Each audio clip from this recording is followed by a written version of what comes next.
acontece o julgamento do motociclista que atropelou a triatleta. A primeira audiência foi no dia 12 de fevereiro desse ano e agora está sendo realizado o júri popular. Vamos para o Fórum de São Carlos falar com o repórter João Vitor Mel, que traz mais informações. João, o julgamento já começou? Como é que está por aí? Oi, Jonathan, boa tarde para você e para todo mundo que acompanha a gente aqui no EBTV1. O julgamento já começou por volta das 10 horas da manhã.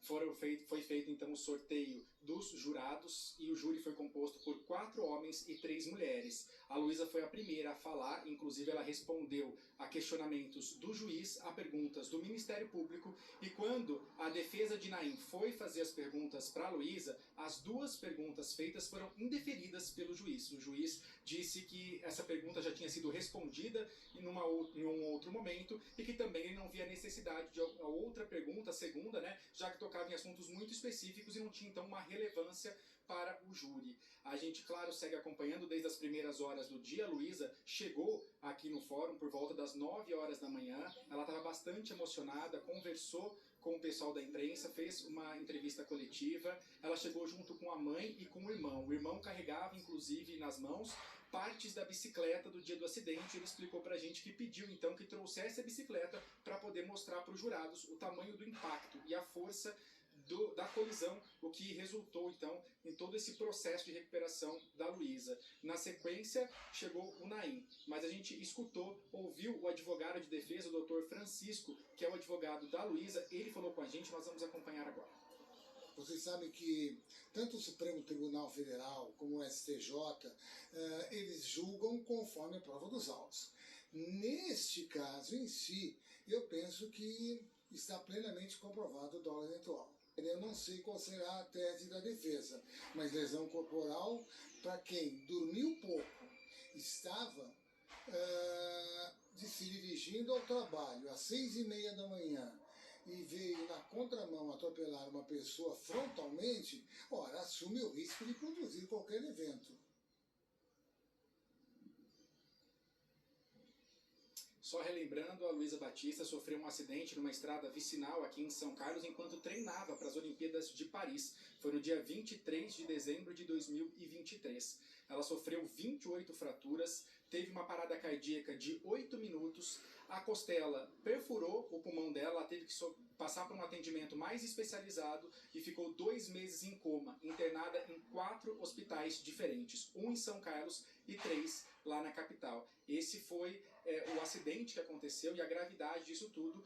Nas investigações iniciais, que duraram 7 meses então, a Polícia Civil entendeu como, não entendeu como tentativa de homicídio, mas sim como lesão corporal, e depois o Ministério Público pediu novas provas e aí foi tipificado então como tentativa de homicídio por dolo eventual, que é quando se assume o risco de matar. Por isso que hoje acontece então o júri popular. Todo crime tentado à vida ou consumado à vida vai a júri popular, que é o que está acontecendo hoje.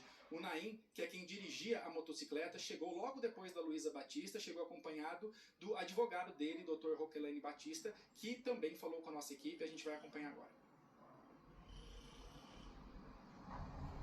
Estou muito confiante, porque eu vou chamar inclusive a promotoria de justiça, porque já tem esse nome que é para promover a justiça, vir com a defesa e aceitar sim lesão corporal decorrente de acidente de trânsito por conta de culpa e não de dolo. No dolo eventual, a questão que havia a intenção de Naim a ultrapassar e atingir a Luísa, que nós vamos demonstrar que isso não estava na sua mente. E vamos trabalhar então a culpa, que é a questão da responsabilidade objetiva. Houve uma transgressão de uma questão objetiva de trânsito e não de uma tentativa de homicídio. O senhor vai para o Código de Trânsito Brasileiro? Sim, com certeza.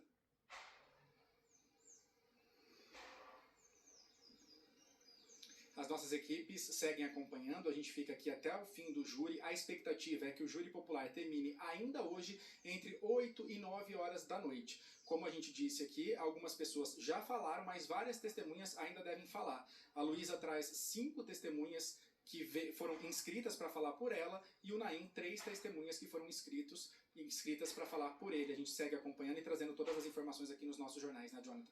Tá certo, João Vitor, né? Obrigado pelas informações, bom trabalho aí para a sua equipe, até a próxima. E olha, agora há pouco nós recebemos a resposta dos advogados do vereador Cássio Falapira sobre a presença deles em uma reunião de um grupo de mulheres, incluindo vítimas do parlamentar na Delegacia da Mulher em Piracicaba, ontem à noite. Segundo a nota, a permissão para que testemunhas e supostas vítimas de crimes sexuais estejam juntas em ambiente institucional é ilegal.